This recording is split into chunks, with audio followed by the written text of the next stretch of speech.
রেগে গেলেন তো হেরে গেলেন, রেগে গেলে হেরে গেলেন। অনেকে আপনারা রাগাতে চাইবে নানা ভাবে, কিন্তু আপনি রাখবেন না।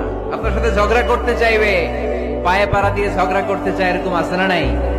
আপনারা রাগাতে চায়, ফুসলাতে চায়, কিন্তু মুমিনরা, মুত্তাকিনরা তারা যেন তেন কোনো কারণে রেগে যায় না, তারা তাদের রাগকে হজম করে। আলহামদুলিল্লাহ পড়ে। আল্লাহ রাসূল সাল্লাল্লাহু আলাইহি ওয়াসাল্লাম কখনো রাখতেন না, কখনো না। ওনার উপর অনেক অত্যাচার হয়েছে, উনি রাগেন নাই, উনি ক্ষমা করে দিয়েছেন। কি করেছেন?